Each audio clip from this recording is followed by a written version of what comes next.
Hello everyone, welcome back to our YouTube channel Simple Concepts. This video is about economic and financial affairs, and also we will be learning about some general awareness topics which are helpful for your UPSC, RBI Grade B and SEBI Grade A examination. So we will be getting started with the articles of November month. ठीक है, तो आपके RBI grade B और SEBI grade A के लिए जो भी लोग प्रिपेयर कर रहे हैं उनके लिए ये वीडियो हेल्पफुल रहेगी. And also those who are preparing for UPSC, this is the general awareness video. So Ruhi ma'am is one of the educators on Unacademy. There she handles comprehensive courses for SEBI grade A and RBI grade B. Okay, so you can get to know her courses by getting the subscription on Unacademy. अगर आप उनके courses लेना चाहते हैं तो आपको उसके लिए अनअकैडमी पर सब्सक्रिप्शन लेना होगा. Okay, and if you are going for the subscription then do not forget to use the code SC10 which is written over here. तो SC10 जो कोड है आप उसको यूज़ करके 10% डिस्काउंट ले सकते हैं जब आप सब्सक्रिप्शन के लिए जा रहे हैं. Okay, so do not forget to use this code and get the subscription for learning from her courses. तो जो वो courses लेती हैं they are RBI grade B for phase 2, SEBI grade A for paper 2, banking financial economic awareness, current affairs for all bank exams, insurance awareness for all insurance exams. So these are some of the courses which she takes on Unacademy. Okay, get the subscription on Unacademy and you can join her courses. Okay, do not forget to use the code SC10 because this will get you 10% off. Now this is a price hike alert to all the students who are going to buy the subscription of Unacademy. देखिए, आप जब 31 दिसंबर के बाद subscription लेंगे तो आपको जो prices हैं वो बढ़ के बताई जाएंगी. Okay, whereas if you take the subscription before 31st of December, you would be able to get them in the low prices. तो this is this is a suggestion कि आप Unacademy का subscription before 31st ही ले लें. Okay, so that you do not miss out on lower prices. Okay, so as you all know that Unacademy is a one-stop solution to crack all your bank exams or whatever exam you are preparing for. तो आपके competitive exams है जैसे कि gate, UPSC, bank exams है जो सारे and other government exams है, तो उनके लिए Unacademy is a one-stop solution. Okay, there you would be able to get all the courses by the top educators of India. Okay, and also the top educators would be available on one platform. ठीक है, ये सबसे ज़्यादा important बात है कि आपको courses लेने के लिए इधर उधर नहीं जाना है, डिफरेंट सब्जेक्ट्स के लिए इधर उधर नहीं जाना है.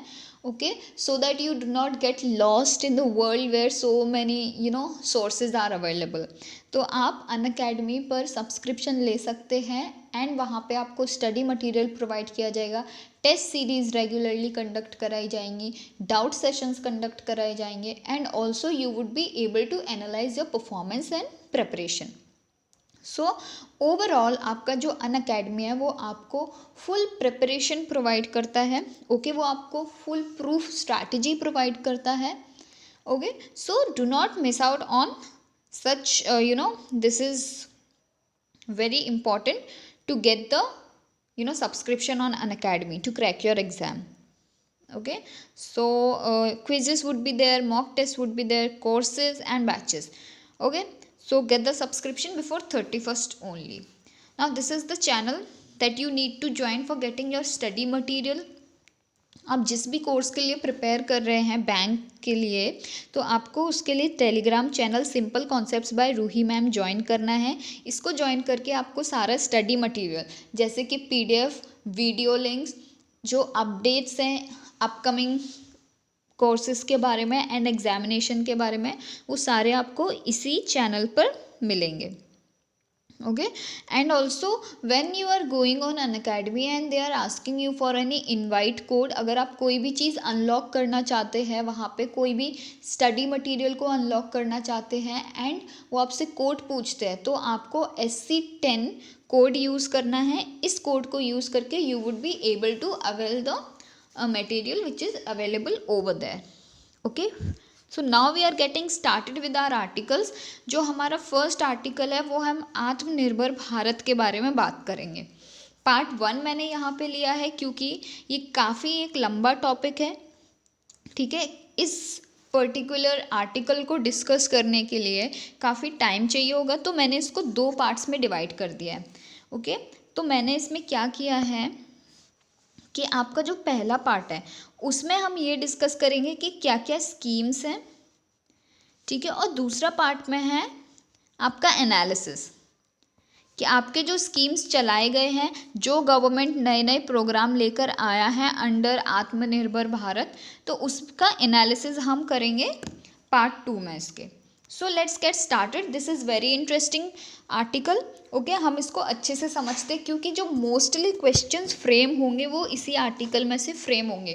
Because you know this pandemic is one of the major event जिसमें से आपके क्वेश्चंस पूछे जाएंगे. जो आपका 12 नवंबर को फिनेंस मिनिस्ट्री ने कुछ अनाउंसमेंट किए थे, तो उसमें आपका थर्ड स्टिमुलस पैकेज जो है उसको रिलीज़ किया गया है. That includes additional expenditure of ₹2.65 lakh crore. ठीक है, तो इससे पहले 2 स्टिमुलस पैकेज और लॉन्च किए गए थे. तो उसमें से फर्स्ट जो स्टिमुलस था उसके बारे में हम पढ़ते हैं. Okay, the first stimulus focused on containing the damage of the lockdowns by addressing the cash flow mismatch. ठीक है, तो आपको पता है कि जो आपका पैंडेमिक है उसकी वजह से लॉकडाउन हुआ था, and because of lockdown there was slow down in the economic activity. Okay, the shops were shut down and the manufacturing units were also shut down. Okay, so आपके काफ़ी सारे जो सेक्टर्स हैं वो अफेक्ट हुए थे बिकॉज ऑफ द लॉकडाउन.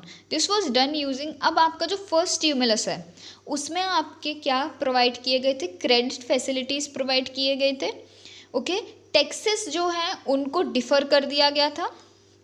ठीक है, आपको जो कुछ टैक्सेस हैं उनके लिए आपको कुछ रिलीफ दिया गया था, and regulatory forbearance. The objective was to prevent massive bankruptcy. ठीक है, तो आपके बैंकरप्सी को बचाने के लिए आपका फर्स्ट स्टिमुलस रिलीज़ किया गया था. उसमें आपके क्रेडिट फैसिलिटीज़ प्रोवाइड की गई थी. जितना ज़्यादा कैश फ्लो हो सकता था मार्केट में, डिफरेंट सेक्टर्स में. ठीक है, एंड कम्युनिटीज़ के पास जो वनरेबल हैं and those who are more prone to destruction. ठीक है, जैसे कि आपके जो पुअर और जो पुअर हाउस होल्ड्स हैं वो काफ़ी ज़्यादा उनको इम्पैक्ट पड़ा था लॉकडाउन का, तो उनके लिए भी कुछ cash flow this was also arranged. So ये आपका फर्स्ट स्टिमुलस में हुआ था. अब आपका जो सेकंड स्टिमुलस है उसमें क्या किया गया था? जो गवर्नमेंट एम्प्लॉयज़ थे उन पर फोकस किया गया था.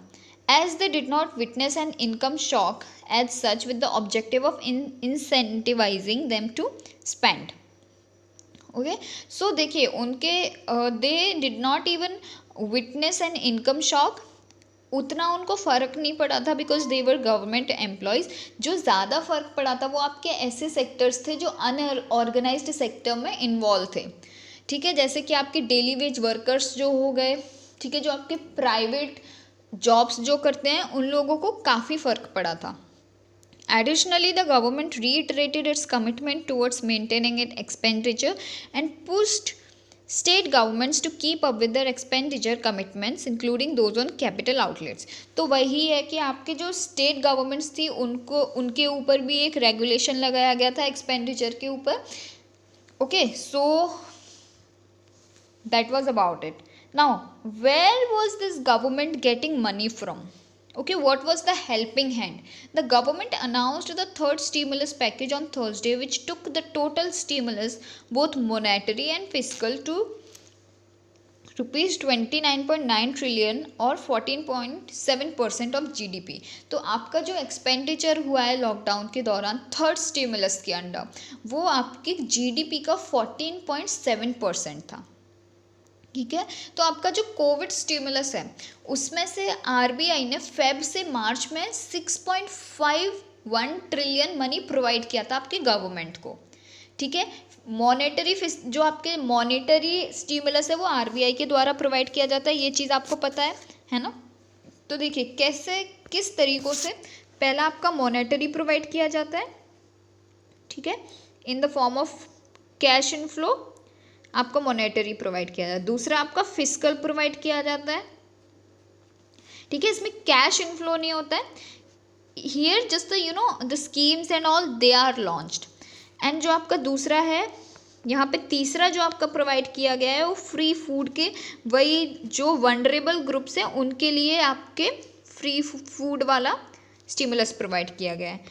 जो आपके मिडिल क्लास लोग हैं उनको टैक्स ब्रेक्स दिए गए हैं, ओके। तो वही है कि आपका जो मॉनेटरी है वो आरबीआई के थ्रू प्रोवाइड किया जाता है, ओके। तो इसमें डेटा दिया गया है that how much the RBI has provided to the government of India for maintaining this stimulus. Now we are studying about the third package, right. इससे पहले हमने ये देखा है कि जो फर्स्ट पैकेज है उसमें क्या किया था, आपके कैश फ्लो को मेंटेन करने की कोशिश की गई थी, ओके। जो सेक्टर्स ज़्यादा अफेक्ट हुए हैं उन तक हेल्प पहुंचाने की कोशिश की गई थी। जो आपका सेकेंड स्टिमुलस था उसमें आपके गवर्नमेंट एम्प्लॉयज़ पर ध्यान दिया गया था। Now we are talking about the third package. तो थर्ड पैकेज के अंडर क्या क्या स्कीम्स हैं हम वो पढ़ने वाले हैं। तो वेरी फर्स्ट इज़ आत्मनिर्भर भारत रोजगार योजना। ये हमने ऑलरेडी लास्ट वीडियो में पढ़ लिया है, ओके। अगर आप मेरी वीडियोस कंटिन्यूसली देख रहे हैं तो आपको पता होगा कि वी हैव ऑलरेडी डिस्कस्ड आत्मनिर्भर भारत रोजगार योजना इन डिटेल, ओके। तो इसमें क्या किया जा रहा है, let's understand. The new employees hired by EPFO registered organisation. EPFO क्या होता है आपका, okay. So EPFO here is employee provident fund organisation, okay. So that is employee provident fund organisation. तो आपके पीएफ का मतलब आपको पता है, प्रोविडेंट फंड। सी यहाँ पे जो प्रोविडेंट फंड का मतलब है आपको सबसे पहले वो समझना है। मान लीजिए कि आप एक एम्प्लॉय हैं किसी ऑफिस में, ठीक है, आप एक एम्प्लॉय हैं, आपके पास सैलरी जो आती है वो 40,000 आती है, ओके। 40,000 salary you get. उसमें से आप हर महीने 2,000 रुपये आपके प्रोविडेंट फंड में जमा करते हैं। अब ये 2,000 रुपये आपके प्रोविडेंट फंड जो कि आपकी कंपनी के पास रहता है, ठीक है, इसकी अथॉरिटी कंपनी के पास रहती है, कंपनी चलाती है, उसी के अंडर ये वर्क करती है। तो प्रोविडेंट फंड जो है इसके पास जितना पैसा जाता है, मान लीजिए आपका 2,000, तो ये 2,000 मनी आप हर महीने देते हैं। अब आप इसको विड्रॉ कर सकते हैं वेन एवर यू रिक्वायर, ठीक है। तो आपने जितने भी महीने 2,000 रुपीज़ जमा किए हैं, it's like the bank, okay. आप जमा करते हैं कुछ, ठीक है, प्रॉफिट के साथ आपको लौटा दिया जाता है when ever you needed. So this is the money that you save. तो ये प्रोविडेंट फंड ऑर्गेनाइजेशन है वो इसको रेगुलेट करती है। So those who are, okay, those who are hired by EPFO registered. अब जो कंपनीज है वो ईपीएफओ जो है, ठीक है, आपके एम्प्लॉय प्रोविडेंट फंड ऑर्गेनाइजेशन के अंडर रजिस्ट्रेशन करा चुकी हैं जो ऑर्गेनाइजेशंस, अगर वो नए एम्प्लॉयज़ हायर करती है तो उनको कोविड-19 के जो इम्पैक्ट्स हुए हैं उनसे बचाने के लिए कोशिश करी जा रही है। कैसे कोशिश करी जा रही है, जो भी लोगों ने जॉब लूज़ कर दी है कोविड-19 की वजह से, या फिर जिनको जॉब नहीं मिल पाई है बिकॉज ऑफ कोविड-19, एंड जिनको जॉब मिल गई है उनको भी अगर प्रोविडेंट फंड का फ़ायदा नहीं मिला है, तो ऐसे लोगों के लिए आपकी आत्मनिर्भर भारत रोजगार योजना लाई गई है। So who all are the beneficiaries under the new scheme. तो any new employee joining employment in EPFO registered establishment on monthly wages less than 15,000, ठीक है। तो पहली कंडीशन आपकी यही हो गई कि जो एम्प्लॉय है वो ईपीएफओ रजिस्टर्ड ऑर्गेनाइजेशन में अगर जॉब उसको मिलती है एंड उसकी जो सैलरी है वो 15,000 से कम है, then he would be considered as beneficiary under this scheme. EPF members drawing monthly wage of rupees 15,000 who made exit from employment during COVID pandemic from, ये आपके जो डेट्स है आपके 1 मार्च 2020 से लेकर 30 सितंबर 2020 एंड इज एम्प्लॉयड ऑन और after 1 अक्टूबर, ठीक है। Central government will provide subsidy for 2 years in respect of new eligible employees engaged on, ठीक है। तो आपके जो डेट्स है ये डेट्स के एक लिमिट सेट करी गई है कि अगर आप 1 मार्च से लेकर 30 सितंबर के बीच में अगर आपने जॉब छोड़ी है और आपकी मंथली वेज जो है वो 15,000 से कम है तो आप इसके बेनिफिशियरी बन सकते हैं। एंड अगर आपको जो जॉब मिली है वो 1 अक्टूबर के बाद मिली है, then also government will consider you as beneficiary and it will provide you with subsidy for 2 years. Okay, so subsidy would be provided for establishments employing up to 1000 employees. ठीक है, अब देखिए कौन कौन से जो ऑर्गेनाइजेशन हैं उनको सब्सिडी प्रोवाइड की जाएगी। तो ऐसे इस्टेब्लिशमेंट्स जिसमें 1000 तक एम्प्लॉयज़ हैं और एम्प्लॉय का कंट्रीब्यूशन जो है वो 12% ऑफ द वेजेस है एंड एम्प्लॉयर का जो कंट्रीब्यूशन है वो भी 12% ऑफ वेजेस है and the total is 24% of wages. Okay, the establishment employing more than 1000 employees only employs EPF contribution and that is 12% of EPF wages. So these are some of the conditions which would be checked whether you are the beneficiary or not. ठीक है, ये दूसरी scheme जो है आपकी number 2 ये है आपकी ECLGS। ये भी हम लास्ट वीडियो में डिस्कस कर चुके हैं। Emergency credit line guarantee scheme जो है इसमें क्या होगा, आपके जो स्मॉल बिजनेसेस हैं, ठीक है, MSMEs हैं, जो स्मॉल बिजनेस एंटरप्राइज है, आपके मुद्रा बोरोवर्स जो होते हैं वो लोग हैं जो गवर्नमेंट स्कीम के अंदर उनको लोन दिया गया है। ठीक है, जो स्मॉल एंटरप्राइजेज हैं, जो इंडिविजुअल्स हैं, जो एम्प्लॉयमेंट जनरेट कर सकते हैं, ठीक है, तो वो जो अपना बिजनेस खोलना चाहते हैं उनको गवर्नमेंट के अंडर उनके एक पर्टिकुलर कैपिटल के ऊपर चेक लगा के उनको लोन्स प्रोवाइड करे जाएंगे at low interest rate by the government of India. तो वो आपके मुद्रा बोरोवर्स हो गए। तो MSMEs, businesses, Mudra borrowers and individuals loans for business purpose जिन्होंने लिया है उनको ECLGS स्कीम के अंडर कंसिडर किया जाएगा। Now it has been extended till 31 March 2021। A credit guarantee support scheme ECLGS 2.0 has been launched for healthcare sector and 26 stressed sectors। अब देखिए आपका जो हेल्थ केयर सेक्टर है जो इस बार आपका प्राइमरी कंसर्न होना चाहिए। ठीक है, तो हेल्थ केयर सेक्टर को इम्प्रूव करने के लिए उसमें जितने भी लोग इन्वॉल्व हैं, जितनी भी ऑर्गेनाइजेशंस इन्वॉल्व हैं, उनके साथ साथ जो 26 और स्ट्रेस्ड सेक्टर्स हैं, ठीक है, जिनका जो स्लो डाउन है वो दिस कोविड-19 की वजह से ज़्यादा हुआ है या ज़्यादा इम्पैक्ट हुआ है उनके ऊपर, तो उनके लिए ये स्कीम लॉन्च की गई है। It has been launched with credit outstanding of ₹50 crore and up to 500 crore in February, stressed due to कोविड-19 अमॉन्ग अदर क्राइटेरिया।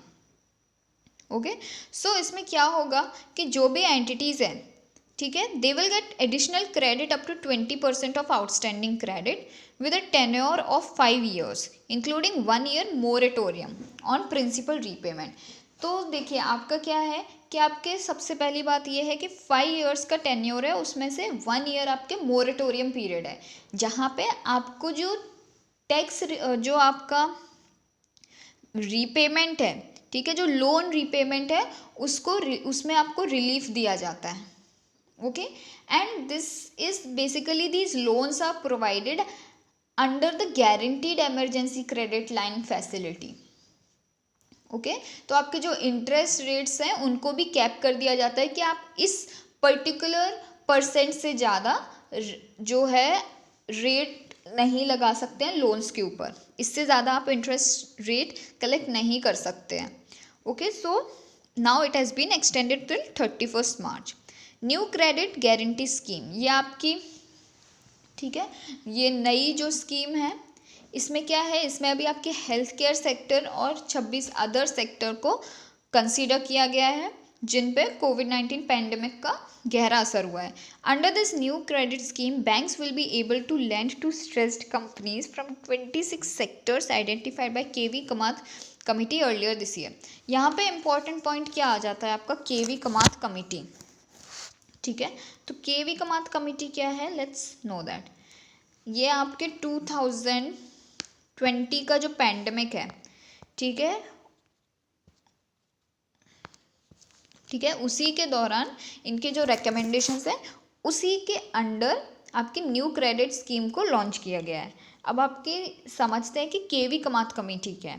देखिए, आरबीआई ने आपके 5 लोगों की एक कमेटी बनाई थी, उसकी चेयरमैनशिप आईसीआईसीआई बैंक के जो पुराने चीफ थे केवी कमात, उनको दी गई थी। Now, when the committee made a recommendation on the financial parameters to be considered in the restructuring of loans impacted by COVID-19 pandemic, तो आपके जो loans हैं उनकी restructuring की जो process है it was carried out by this committee only। तो recommendations कुछ दिए गए थे, उनको follow किया गया है। The committee will also scrutinize restructuring of loans above 1500 crore। The term of the committee has been extended till June 30, 2021. Okay, so this is about the committee कि उन्होंने क्या क्या काम किए। आपके जो 15 करोड़ से ज़्यादा का लोन लिया जाएगा उसको रीस्ट्रक्चर किया जाएगा, उसको चेक किया जाएगा। Okay, and also there will be cross checked. तो उनको स्क्रूटनाइज करने के लिए this committee gave some recommendations and now the term of the committee has been extended till 30 June 2001। So sector specific thresholds जो बोले गए हैं for such ratios have also been recommended. क्या क्या रिकमेंडेशंस है? Okay, in the sectors where ratios have been specified banks to make own assessment keeping in view suggested contours. Okay, average debt service coverage ratio। okay, so these are some of the facts which are given by KV Kamath panel। ठीक है, तो आपके comprehensive restructuring basically करी गई थी इस committee के द्वारा। So the other scheme that was launched by government, ठीक है, under your third package, it was production linked incentive. ये हम ऑलरेडी डिस्कस कर चुके हैं, ठीक है, डिटेल में हमने डिस्कस किया है। इसमें एक आर्टिकल ही पूरा था आई गेस। तो जो आपकी पीएलआई स्कीम है उसमें क्या किया जाएगा, कुछ ऐसी ऑर्गेनाइजेशंस या ठीक है ऐसी कंपनीज या मैन्युफैक्चरिंग यूनिट्स, ऐसी इंडस्ट्रीज जो कि गवर्नमेंट के द्वारा आइडेंटिफाई की गई हैं, जिनसे कि हमारे डोमेस्टिक मैन्युफैक्चरिंग को काफ़ी फ़ायदा मिलेगा। ठीक है, तो ऐसी जो कंपनीज या मैन्युफैक्चरिंग यूनिट्स हैं इनको गवर्नमेंट सब्सिडी प्रोवाइड करेगी। तो क्या सारी ऐसी इंडस्ट्रीज़ हैं जिनको गवर्नमेंट सब्सिडी प्रोवाइड करेगी? The answer is no. Okay, क्योंकि सबको प्रोवाइड नहीं कर सकते हैं। तो किन किन को प्रोवाइड करेंगी? The answer here is that, क्या मान लीजिए आपकी कोई इंडस्ट्री आप चलाते हैं, वो इंडस्ट्री में आपको रेगुलरली शो करना पड़ेगा कि आपकी जो सेल है वो लगातार 5 सालों तक बढ़ी है। ओके, तो आपकी जो इंक्रीमेंट इन द सेल है, इंक्रीमेंट इन द सेल जो है, अगर वो आपकी बढ़ी है तो गवर्नमेंट आपको सब्सिडी प्रोवाइड करेगी। सीधी सी बात ये है। ठीक है, 10 more champion sectors have been covered under this scheme. Okay, to help boost competitiveness of domestic manufacturing. चलिए, यहाँ पे क्वेश्चन है मेरा कि चैंपियन सेक्टर्स कौन कौन से होते हैं। ठीक है, आप वो नीचे कमेंट सेक्शन में लिख के बताइए कि कुछ ऐसे चैंपियन सेक्टर्स के नाम आप बताइए जिनको आप रिकॉल कर सकते हैं। ओके, सो जो आपके चैंपियन सेक्टर्स की डेवलपमेंट को प्रमोट करने के लिए और उनके पोटेंशियल को, जो उनका एम्प्लॉयमेंट जनरेशन पोटेंशियल है, ठीक है, उसको आइडेंटिफाई करके उनको सब्सिडी प्रोवाइड की जाएगी बाय गवर्नमेंट। अब फंडिंग इसकी कैसे होगी? The government has sanctioned worth ₹1.46 lakh crore to 10 champion sectors. Okay, a total amount of nearly 1.5 lakh crore has been earmarked across sectors for next 5 years. Okay, now this is प्रधानमंत्री Awas Yojana urban. ये भी हम discuss कर चुके हैं, बस ये है कि यहाँ पे हम सारा इन अ नटशेल पढ़ रहे हैं। सो जो आपके प्रधानमंत्री आवास योजना है वो पहले रूरल चलाई गई थी। तो रूरल में जो लोग अफोर्ड नहीं कर सकते हैं हाउसेस, उनको प्रोवाइड किए गए थे, but now this time it is for urban. Okay, this is for urban poors. So additional outlay of rupees 18,000 crore over budget estimate towards PM Awas Yojana urban has been announced, which will help around 12 lakh houses and complete 18 lakh houses. ठीक है. सो इसमें देखिए, जो लोग घर afford नहीं कर सकते उनके लिए घर बनवाए जाएंगे, एंड जब घर बनवाए जाएंगे तो इसके लिए आपको लेबर की ज़रूरत पड़ेगी. तो this will also generate employment and improve the production of some industries like the cement and steel. तो इनकी जो सेल है वो भी बढ़ेगी. ये जो आपका दूसरा स्टेप है वो आपका income tax relief for developers and home buyers. ठीक है. तो जो भी घर खरीदेंगे, ठीक है, इस पीरियड के दौरान, और उनके घर की प्राइसेस 2 करोड़ से नीचे तक होगी, तो उनके लिए इनकम टैक्स रिलीफ प्रोवाइड किया गया है. Okay, so this is the incentive to the middle class to buy homes. Equity investment in debt platform by NIIF. तो सबसे पहले यहाँ पे let's understand that what is equity investment. Okay, so equity investment क्या होता है सबसे पहले हमारे लिए समझना ज़रूरी है. कोई भी कंपनी है, ठीक है, मान लीजिए कोई कंपनी है, ये आपकी गवर्नमेंट है. गवर्नमेंट इस कंपनी के जो एसेट्स हैं, जो शेयर्स हैं, वो खरीद लेगी. तो अगर गवर्नमेंट असेट्स और शेयर्स खरीदती है, okay, so when the investment is made for buying the shares of the company, and ये आपका कहाँ किया जाता है, ये आपके स्टॉक मार्केट एक्सचेंज के थ्रू किया जाता है ना. So when the investments are made to buy the shares of the company and it is traded on stock market exchange, उसको आप बोलते हैं इक्विटी इन्वेस्टमेंट. इसमें क्या होता है कि जो आपके ओनर्स हैं कंपनी के या शेयर होल्डर्स हैं कंपनी के, जैसे गवर्नमेंट अगर इस कंपनी की शेयर होल्डर है कुछ परसेंट की, तो इससे क्या होगा, गवर्नमेंट एक अमाउंट प्रोवाइड कर रही है कंपनी को. Government is it is funding the company with some amount of money for the initial startups, right, and also the operation of the business. ठीक है. तो जो बिजनेस चल रहा है उसके ऑपरेशन और स्टार्टअप के इनिशिएटिव के लिए गवर्नमेंट आपके कुछ शेयर्स खरीद के फंड्स प्रोवाइड करती है. सो that is called equity investment. Now the government will make ₹6,000 crore equity investment in debt platform for National Investment and Infrastructure Fund, which will help NIIF ₹1.1 lakh crore by 2025 for financing infrastructure project. Okay, तो आपके infrastructure project को finance करने के लिए equity investment provide किया गया है in the date platform. ठीक है. तो जिससे कि आपके जो लोन्स वगैरह लेना होगा वो ईजी हो जाएगा. Now support for construction and infrastructure. तो वही है कि आपके इंफ्रास्ट्रक्चर को काफ़ी सपोर्ट किया जा रहा है. Government has release relaxation of earnest money deposit and performance security on government tenders. तो देखिए, आपका ऐसा होता है कि आपको जो लोन्स वगैरह या फिर जो इन्वेस्टमेंट करती है गवर्नमेंट, वो आपके परफॉर्मेंस सिक्योरिटी को चेक करके ही इन्वेस्टमेंट करती है. तो गवर्नमेंट ने अभी गवर्नमेंट टेंडर जो लोग लेते हैं उनकी परफॉर्मेंस सिक्योरिटी चेक को थोड़ा रिलीव कर दिया है. Okay, it has reduced from 5 to 10% to 3% now. Okay, so your performance security should be 3% now. पहले जो 5 to 10% हुआ करता था. It has extended to contracts and public sector enterprises. Okay, so there are some particular sectors जहाँ पे कि आपके performance security applicable होती है.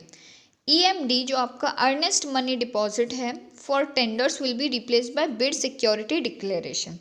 ठीक है. तो आपके जो पहले मनी डिपॉजिट हुआ करता था, अब उसकी जगह आपको बिड सिक्योरिटी डिक्लेरेशन देना है जब भी कोई गवर्नमेंट टेंडर या प्रोजेक्ट आपको प्रोवाइड किया जाएगा. The relaxations in general financial rules would be in force till 31 December 2021 तक. Okay, now the support for agriculture. Okay, तो वही है कि आपके जो फर्टिलाइजर्स हैं उनका सप्लाई बढ़ा दिया गया है. To enable timely availability of fertilisers in upcoming crop season. तो आपको एक चीज़ पता है कि आपके जो फर्टिलाइजर्स है, जो आपके यूरिया प्रोवाइड किया जा रहा है ना, इसमें इस बार नीम कोटिंग की जा रही है। ठीक है, तो ये गवर्नमेंट का काफ़ी अच्छा इनिशिएटिव है कि नीम कोटिंग करके वो यूरिया प्रोवाइड कर रहे हैं। So this would be less harmful as compare to the earlier one. Okay, now boost for rural employment.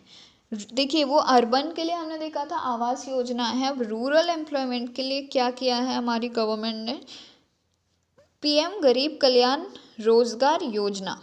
ठीक है, तो ये आपकी गवर्नमेंट के द्वारा चलाई जा रही है। R&D grant for COVID vaccine. See, this is the most important step that is taken by government and it is necessary also. Why? Because in the times of COVID-19, you know that the this biomedical industry is playing a huge role. Right, so आपके जो research and development है इस field में वो काफ़ी important है, जिससे कि हम जो कोविड की वैक्सीन है वो जल्द से जल्द बना सके, और अगर वो हम बना लेंगे तो it would be beneficial for our country. ठीक है, हमारी कंट्री के लोगों को वो बेनिफिट करेगा, साथ ही साथ we would be able to export the medicines to the other countries and this will boost the economy of our country. So इसीलिए आपके जो रिसर्च एंड डेवलपमेंट है वैक्सीन के फील्ड में वो भी काफ़ी इम्पॉर्टेंट है। Capital and industrial stimulus. An additional budget stimulus of 10,200 crore has been provided for capital and industrial expenditure on domestic defense equipment. ठीक है, सो आपका जो डिफेंस इक्विपमेंट्स हैं उनके ऊपर भी खर्च किया जा रहा है, industrial infrastructure and green energy.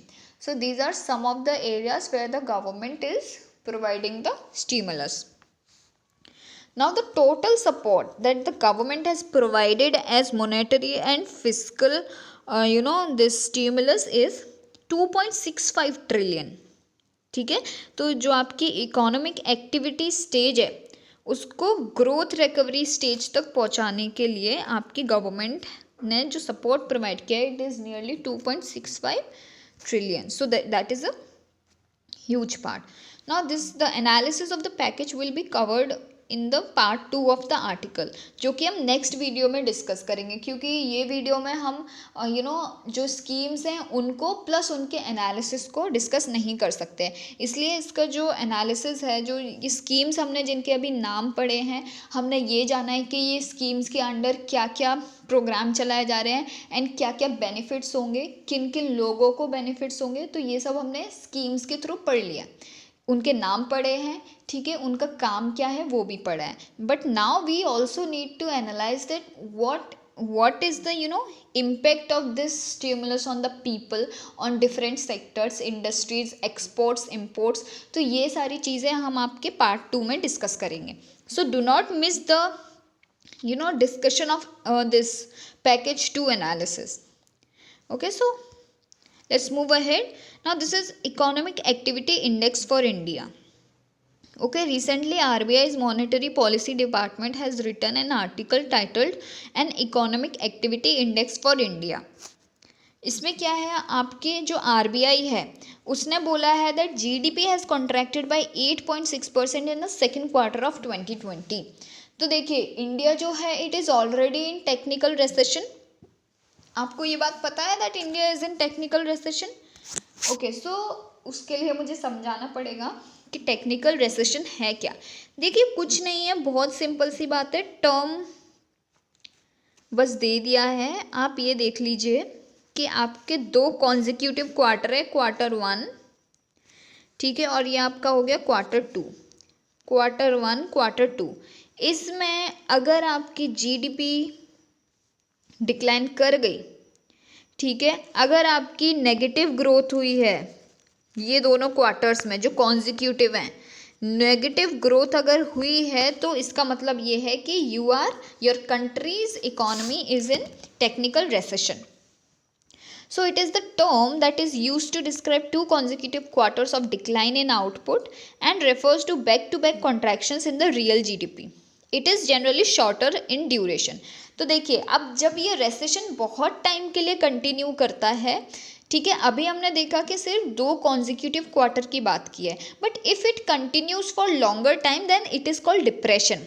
So I hope now you know that depression is greater than recession, क्योंकि बहुत सारे लोगों को ये डाउट होता है कि डिप्रेशन क्या है, रेसेशन क्या है। So answer here is that when the recession continues for more number of quarters, अगर कॉन्जिक्यूटिवली काफ़ी सारे क्वार्टर्स में आपका जीडीपी डिक्लाइन कर रहा है, नेगेटिव ग्रोथ देखने को मिल रही है, तो आपका वो डिप्रेशन कहलाया जाता है। Okay, so RBI has also inform that reopening from lockdown has slowed the pace of contraction. तो अब जो आपका है वो 8.6% कॉन्ट्रैक्शन बता रही है आरबीआई। ये काफ़ी कम हो गया है, क्योंकि इससे पहले हम 20 से भी ऊपर थे। 20 से ऊपर आप समझ रहे हैं कि -26 पॉइंट समथिंग आपकी जो कॉन्ट्रैक्शन थी वो बताई जा रही थी, कि जो आपके जीडीपी डिक्लाइन है वो आपको 26 पॉइंट समथिंग जो ऐसा बताया जा रहा था। फिर हम 10 पे आए, अब हम 8.6 पर आ गए। So this is a positive sign. तो ये क्यों ऐसा हो रहा है? क्योंकि अब लॉकडाउन जब खुल गया है तो आपकी इकोनॉमिक एक्टिविटी हैं वो स्टार्ट हो गए हैं, and that's why the pace of contraction has slowed down. It has informed that India has entered a technical recession in first half of 2020-21 for the first time in its history, with second quarter of 2020-2021.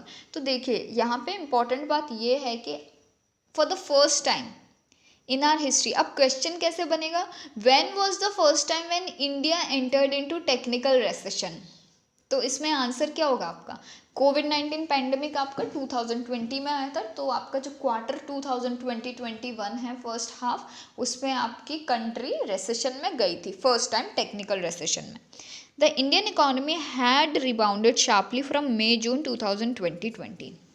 Okay, तो आपकी जो Indian economy है अब वो rebound कर रही है, क्योंकि जो आपकी इंडस्ट्रीज़ हैं वो खुल चुकी हैं। सो दिस हैज़ जो आपके सेक्टर सर्विस सेक्टर्स हैं, ठीक है, उन लोगों ने ये सब जो स्टार्ट हुआ है, तो उसके बेसिस पे हम बोल सकते हैं कि इकोनॉमी जो है अब वो कॉन्ट्रैक्शन से दूर जा रही है and it is attaining growth. Okay, so what is the difference between recession and technical recession? ठीक है, तो ये भी एक क्वेश्चन होता है, एंड ये कंफ्यूज करने के लिए एग्जाम में दे दिया जाता है, क्योंकि बहुत सारे लोगों को रेसेशन और टेक्निकल रेसेशन जो है वो एक ही लगता है। So technical recession is mainly used to capture the trend in GDP, whereas recession encompasses an appreciably more broad-based decline in economic activity that covers several economic variables, including employment, household and corporate incomes and sales at businesses. ठीक है, तो ये बड़ी बड़ी जो भाषाएं हैं ये हमें नहीं समझ आ रही हैं, तो सिंपल सी बात समझ लीजिए, आपका टेक्निकल रेसेशन आपके सिर्फ जीडीपी के टर्म्स में बात करता है। ठीक है, वो सिर्फ और सिर्फ आपको कॉन्ट्रैक्शन बताता है जीडीपी में, डिक्लाइन बताता है जीडीपी में 2 कॉन्जिक्यूटिव क्वार्टर्स में। वाइल योर रेसेशन जो है आपका, रेसेशन पूरी इकोनॉमिक एक्टिविटी की पिक्चर सामने ला के रखता है। It does not only talk about your this GDP. So आपके दोनों में डिफरेंस यही है। ठीक है, जो आपका रेसेशन है वो सारे एरियाज, जो जितने भी सेक्टर्स है, कहाँ पे कितना लॉस हुआ है, कितना प्रॉफिट हो रहा है, कहाँ पे कॉन्ट्रैक्शन ज़्यादा हो रहा है, तो ये सारी चीज़ें जो है आपके रेसेशन में डिस्प्ले करी जाती है, while the technical recession only talks about the trend in GDP. Okay, so now we are moving forward.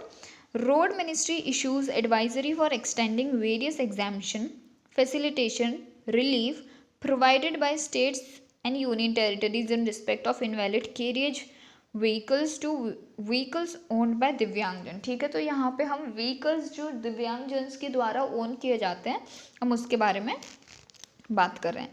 तो मिनिस्ट्री ने जो आपको form of this, it has amended form 20 of this central motor vehicle rule, okay, 1989 जो है, इसमें जो form 20 करके एक रिपोर्ट तैयार की गई थी उसमें कुछ अमेंडमेंट्स लाए गए हैं। तो under the amendment the benefits of GST and other concessions being provided to दिव्यांगजन, जो आपके फिजिकली चैलेंज्ड पर्सन है उनको हम दिव्यांगजन बोलते हैं, तो उनको जो कंसेशंस प्रोवाइड किए जाते थे जीएसटी के दौरान, ठीक है, जीएसटी, तो उनको क्या हुआ है, जो वेरियस गवर्नमेंट स्कीम्स हैं जैसे कि for the purchase ownership operation of motor vehicles were facilitated bye incorporating ownership type, ठीक है। तो आपका कौन इसको ओन करने जा रहा है, जो व्हीकल परचेज की गई है तो इसको कौन ओन करने जा रहा है, उस पर आपके जीएसटी में कंसेशन प्रोवाइड किए जाएंगे। तो अगर वो दिव्यांगजनों के द्वारा चलाई जाने वाली है या फिर उनके नाम पर खरीदी गई है तो उनको जीएसटी कंसेशन प्रोवाइड किया जाता है अंडर वेरियस गवर्नमेंट स्कीम्स, ठीक है। तो वही बात है। Now Punjab sets target for implementation of Jal Jeevan mission. So here we have, I would like to tell you all that we have vividly discuss this Jal Jeevan mission, JJM करके हम जिसको बोलते हैं, ये हमने अच्छे से डिस्कस कर लिया है लास्ट वीडियोज़ में।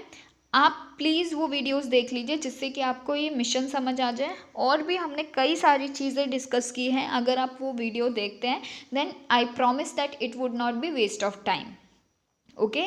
You would revise something that actually happened in the month of November. जो आप करंट अफेयर्स पढ़ते हैं, मैगजीन पढ़ते हैं, तो ये वैसा ही है। हमने सारी स्कीम्स डिस्कस करी हैं, हमने मिनिस्ट्रीज़ के बारे में डिस्कस किया है, and we have discussed a lot of things which would be helpful in your preparation, okay. So JJ हम डिस्कस कर चुके हैं। तो JJM जो है अब वो पंजाब में उसका टारगेट सेट किया गया है। So Punjab has set the target to provide household tap water to all rural households by 2022.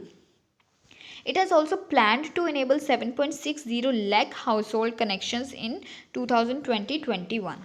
Okay, तो उनके जो पंजाब में है वहाँ पे एक स्कीम चलाई जा रही है SVS करके, जिसका नाम है ताकनी single village scheme. It's a groundwater based SVS commissioned in June 2020. It provides tap water connections to all 165 households in the village as well as to schools and Anganwadis. Okay, it supplies water to around 40 households situated at higher elevation where water is lifted through booster pumping. Okay, तो ये आपकी operated and maintained by JP Water and Sanitation Committee. The JPWSC collects a tariff of rupees 150 per month from every household that fully covers the monthly operation and maintenance expense. Okay, so this is a very good scheme and this is a good initiative by JP water and sanitation committee. उनको जो tariff के रूप में ₹150 per month collect करते हैं from every house hold. So this fully covers the monthly operation and maintenance expense. तो उन्हें जो बाहर का एक्सपेंडिचर है वो कहीं और से नहीं इंतज़ाम करना पड़ता, okay. So that was all about the articles of November month. We have discussed a lot of things. तो इसमें से, इस पूरे वीडियो में से अगर मैं आपको बोलूँ कि जो मोस्ट इम्पॉर्टेंट टॉपिक थे वो आपके थे, मैं आपको एक बार रिवाइज करा दूँ कि हमने क्या पढ़ा है। ये जो आपके टॉपिक्स थे, थर्ड पैकेज में हमने जितनी भी चीज़ें पढ़ी हैं वो सब आपको याद होनी चाहिए, okay. Those are the most important ones. आपकी जो स्कीम्स है जो गवर्नमेंट ने चलाई हैं, तो उसमें से जो स्कीम्स है वो भी सब आपको याद होनी चाहिए। जैसे कि जो हमने स्टार्टिंग में पढ़ी थी, प्रधानमंत्री आवास योजना अर्बन, ओके, आपका PLI स्कीम जो हो गया, ठीक है। Then this new credit guarantee scheme है आपकी। Then emergency credit line guarantee scheme है आपकी, जो MSMEs बिजनेसेस और मुद्रा बोरोवर्स के लिए लाई गई है। देन योर आत्मनिर्भर भारत रोजगार योजना। तो ये कुछ ऐसे योजना है जो आपको पढ़ने की ज़रूरत है, because see this is what you are going to learn in your Yojana magazine. तो ये उसी की तरह है, वो हमने डिस्कस कर लिया है सब कुछ, okay. And also I asked you the question that what is champion sector. तो मैं वो आपको बता ही देती हूँ कि जो चैम्पियन सेक्टर है वो हमने कहाँ पढ़ा था, ठीक है। तो चैम्पियन सेक्टर के बारे में हमने पढ़ा था, what have we studied about it. जी हाँ, यहाँ पे हमने पढ़ा था। तो देखिए मैं आपको बताती हूँ कि जो चैम्पियन सेक्टर है वो आपके हो गए सबसे इम्पॉर्टेंट IT एंड ITES, आपकी information technology and information technology enabled services, your tourism, okay, then your hospitality services, okay, hospitality services, then what else, your transport, okay, then your construction. So these are some of the, these are some of the champion sectors. तो I hope ये आपको समझ आ गया होगा कि कौन कौन से सेक्टर्स हैं जिनको हम चैम्पियन सेक्टर्स बोलते हैं। अब इनको क्यों हम चैम्पियन सेक्टर्स बोलते हैं? See this all the service sectors no, these all the service sectors, they have immense potential for employment generation. समझ रहे हैं आप? For your employment generation. तो इसीलिए इनको हम चैम्पियन सेक्टर्स बोलते हैं एंड इसीलिए इनके जो डेवलपमेंट को इतना ज़्यादा प्रमोट किया जाता है with focused and monitored action plan. ठीक है, तो वही हमने डिस्कस किया है। So I hope you all like the lecture, okay, and also we'll meet again in the next video. हम फिर से डिस्कस करेंगे काफ़ी interesting, there are so many interesting articles to be discussed, and thanks for learning with us. Thank you.